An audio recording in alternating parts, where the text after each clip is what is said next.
Another Power Love team is also launching another show. So, syempre, di ba yung mga fans nyo rin, um, magiging parang mapusok, ganon, medyo magiging mainit. How would you make sure na magiging iba to from the other show?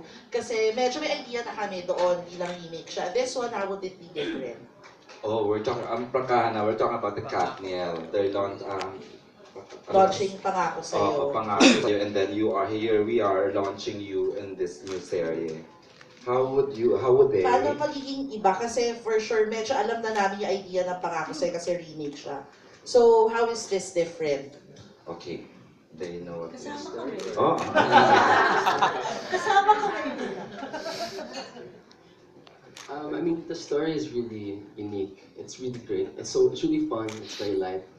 And I mean, I guess we'll do our best. That's all we can do. Yeah.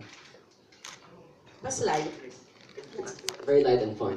okay, kasi ka-story ko lang, here's Mother B Boy to tell us what the whole story, yung buo ng teleserye is all about. Mother B. Okay, go.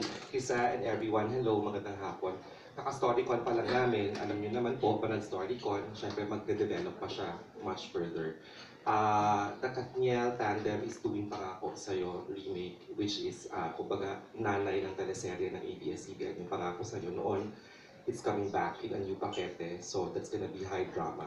Okay, tama si James and the team, Jadine, na nakita nilang storycon kanina, it's funny and light.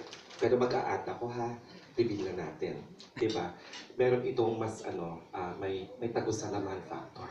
Joke. Okay, hindi. This is gonna have a little more, may passion, may sensuality. Pero hindi naman to ibig sabihin na major adult ang pagkatakel, di ba? At that's why we have our two directors, di ba? Si Direk Abel is also a very passionate person, and lalo naman si Direk Don, very, very conservative. No, alam mo yung differentiation, di ba? Yung parang, yun, may maturity ito na kakaiba.